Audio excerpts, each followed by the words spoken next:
Mavis and Toby.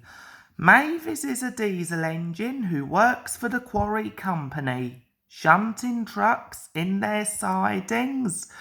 She has 6 small wheels hidden by side plates, just like Toby's. Mavis is young and full of her own ideas.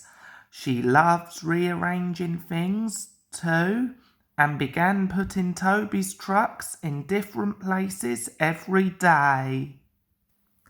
This made Toby cross. "Trucks," he grumbled, "should be where you want them, when you want them." "Fiddlesticks," said Mavis and flounced away. At last Toby lost patience. "I can't waste time playing hunt the trucks with you. Take them yourself." Mavis was pleased. Taking trucks made her feel important. At the station, Diesel oiled up to her. "Toby's an old fusspot," she complained. Diesel sensed trouble and was delighted. "Toby says only steam engines can manage trucks," continued Mavis.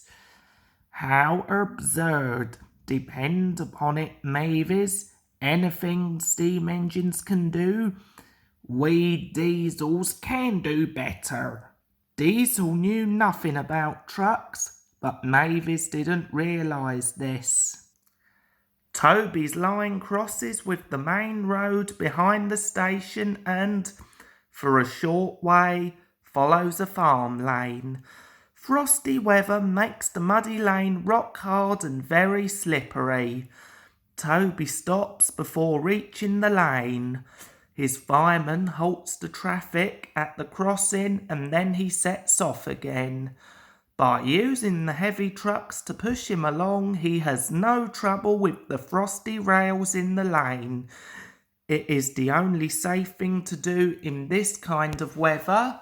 Toby warned Mavis and told her just what to do. "I can manage, thank you," she replied. "I'm not an old fusspot like you." The trucks were tired of being pushed around by Mavis. "It's slippery," they whispered. "Let's push her around instead."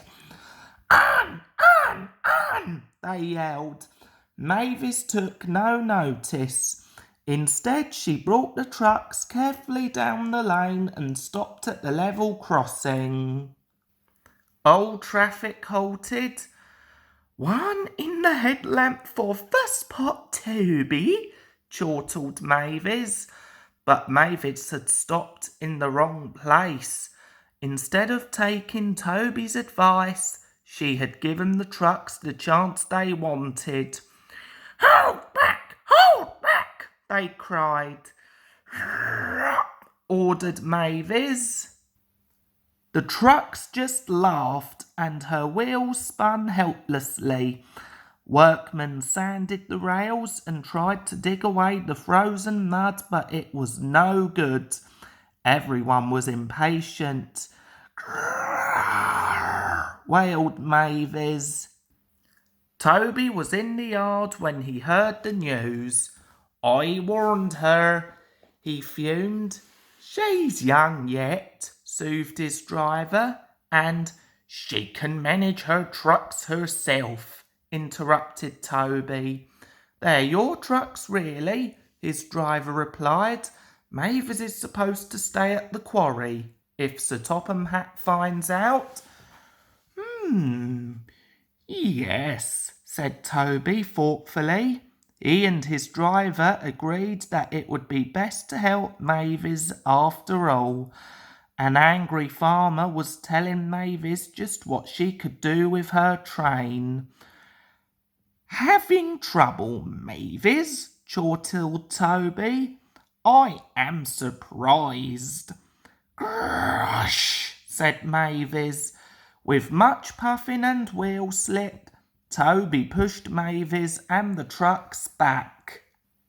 The hard work made his fire burn fiercely, and his firemen spread hot cinders to melt the frozen mud. At last they had finished. "Good boy," called Toby. "You'll manage now, I expect." Mavis didn't answer. She took the trucks to the sheds and scuttled home to the quarry as quickly as she could.